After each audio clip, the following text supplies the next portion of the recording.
기독교인이 아니어도 상담에 관심이 있으면 들어봄직한 최 의원의 성경 말씀 나눔 시작하겠습니다.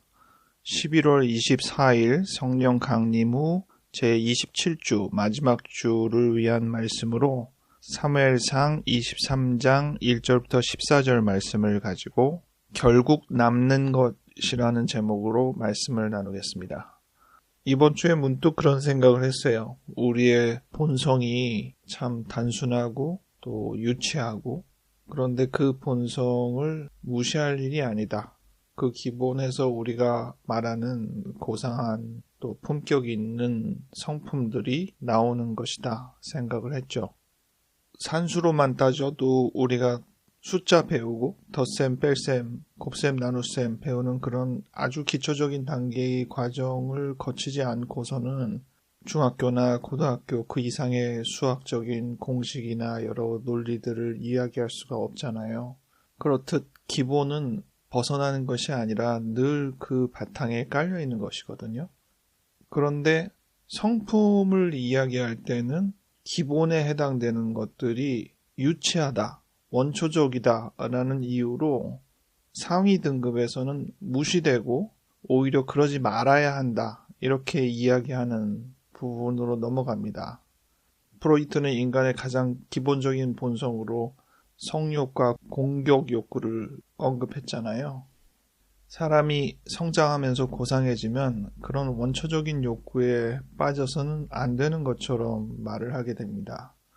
심리학적인 용어를 굳이 들지 않아도 식욕과 수면과 같은 단순한 욕구에 치중하여서 살면 안 되고, 인간이라면 모름지기 가져야 할 자신의 성취와 사회적인 성취에 좀 더 집중해야 하는 것으로 이야기를 하게 되는 것이죠. 그런데 생각해보면 그런 모든 활동들이 먹고 자면서 하는 일이지, 먹지도 않고 자지도 않으면서 성취해낼 수는 없는 일이잖아요.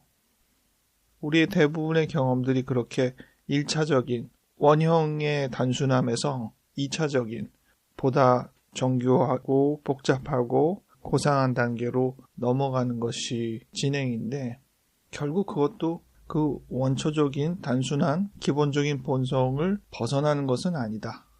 원초적이라고 해서 폄하하거나 부정하거나 회피해야 할 일은 아니다, 이런 생각을 했습니다.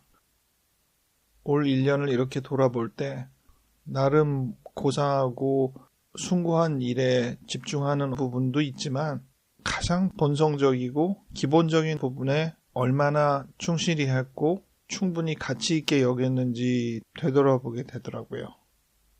그런데 우리 삶에서도 보면 초기에 그 단순함이 정교한 과정으로 갔다가 다시 단순한 쪽으로 나아가는데, 그것이 과거로의 회귀나 원초적인 수준으로 퇴행되거나 그런 개념이 아니라 정말 많은 것들을 담은 단순성을 만들어내는 것이죠. 디자인도 그렇잖아요. 처음에는 단순함에서 시작했다가 점점 정교해지는데 그 단계를 넘어서면 오히려 더 단순해지는 경지로 이르잖아요.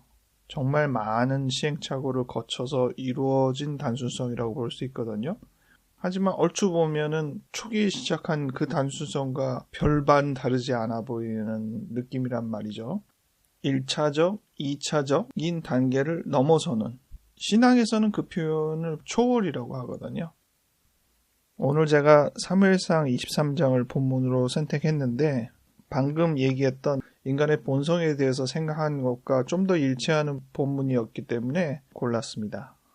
다윗이 아직 왕이 되기 전에 사울 왕의 눈밖에 나서 위협을 당하는 상황인 거죠. 그래서 도망다니는 시점의 기록입니다. 앞서 성경을 읽어보면 다윗은 지금 근교에 있는 외국 땅으로 갔다가 다시 자기 땅으로 돌아왔는데, 그 돌아온 상황에서 접한 소식은 자기를 지원했던 지도자들이 사울에게 다 몰살된 소식을 듣는 것이죠.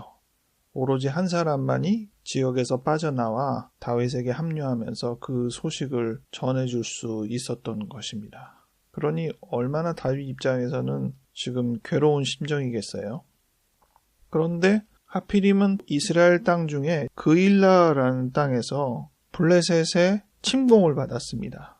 그때 다윗은 그일라 사람들을 도와줘야 하는지에 대한 갈등에 빠져요. 다윗이 그일라 사람을 돕기로 결심을 했을 때 그 일행들이 말렸죠. 지금 우리가 우리 신변 지키기도 위험한데, 왜냐하면 사울이 죽이려고 작정하고 있으니까. 이런 시점에서 이스라엘 한 지역 사람들을 돕겠다고 가는 게 말이 되느냐, 그러지 마시라, 이렇게 일행들이 말립니다. 그때 다윗이 제가 그일라 사람을 도우면 침공한 블레셋 사람들을 이길 수 있습니까? 하나님께 다시 묻죠. 그랬더니 똑같이 그들을 이길 수 있다라고 얘기를 해주시는 겁니다. 그래서 실제로 가서 블레셋을 몰아내고 그일라 사람들을 구출해내는 일을 감당을 하죠. 근데 그 소식이 사울에게 들리니까 사울은 오히려 기회다. 그일라 이 성 안에 다윗을 잡아놓으면 내가 원하는 대로 다윗을 처치할 수 있겠구나, 이런 생각을 한 겁니다.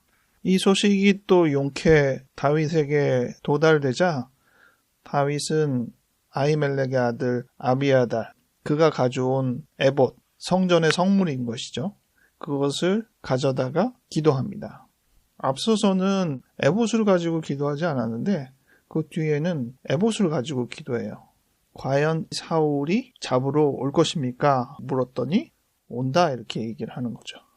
또 묻습니다. 그러면 이 그일라 사람들은 나를 사울에게 넘길 겁니까? 하나님께서 그럴 것이다 말을 하는 것입니다. 다윗에게는 굉장히 혼란스러운 대답이었을 거예요. 그일라 사람들을 침공한 블레셋을 물리쳐준 사람이 다윗이니까 다윗이 지금 은인인데, 사울 왕이 와서 그 다윗을 내놓으라고 할 때 순순히 내어주는 사람들이 될 거라는 것이잖아요. 다윗 입장에서는 수용하기도 어렵고, 근데 그게 진짜 사실이라면 이 자리에 그대로 남아있다가는 사울에게 잡히게 될 것이고, 어떻게 하면 좋을까?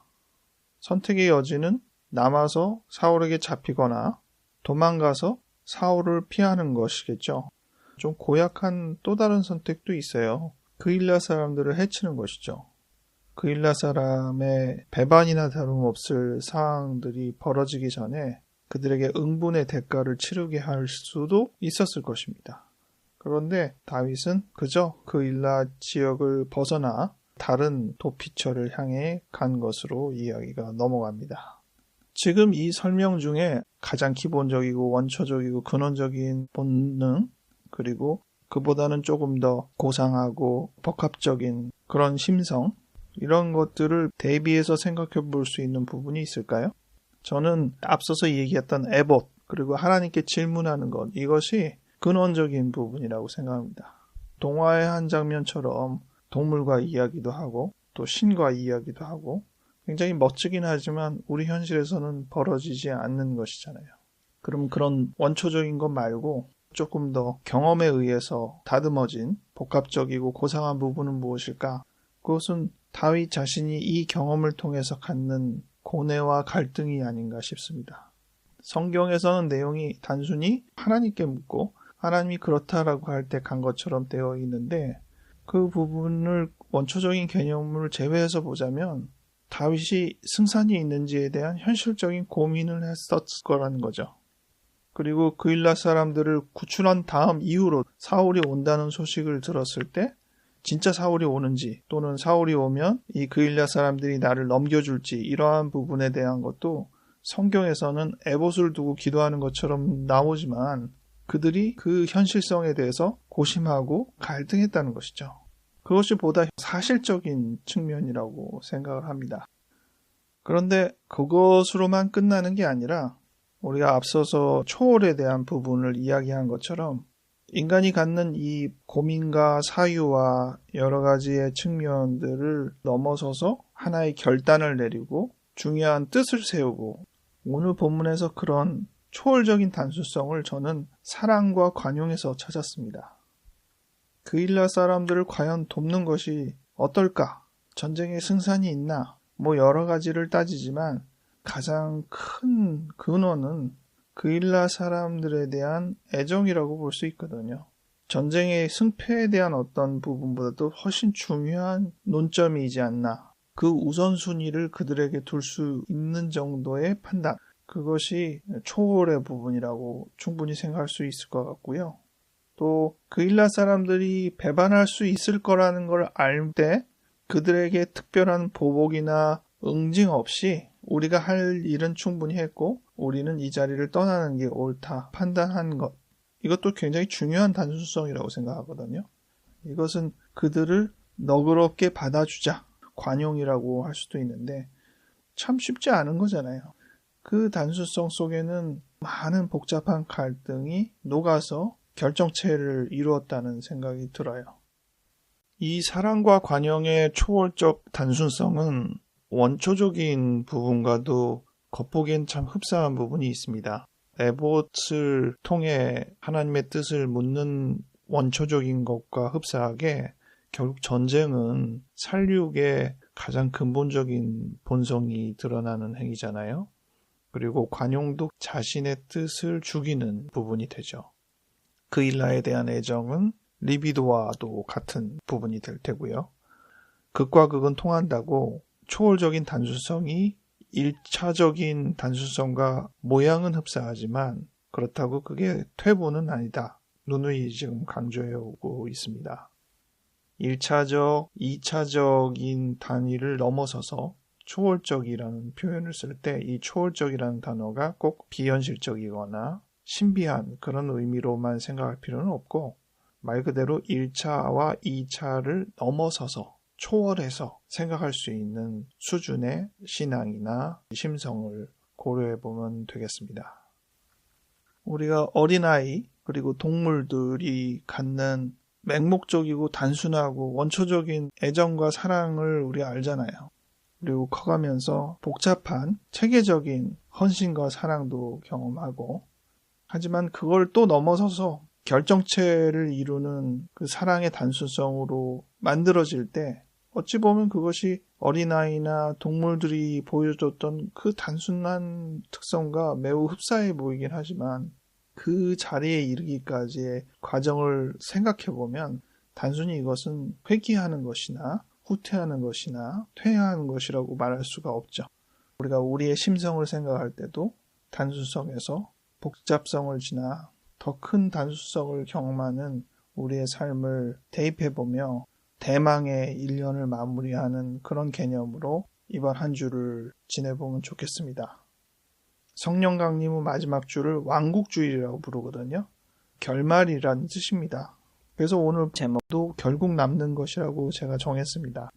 오늘 제가 강조했던 초월적인 단순성과 같은 표현인데 인생 살아가며 그 많은 복잡함을 거쳐서 결국 남는 것이 무엇인가 그런 생각을 해보는 한 주가 되시기 바랍니다.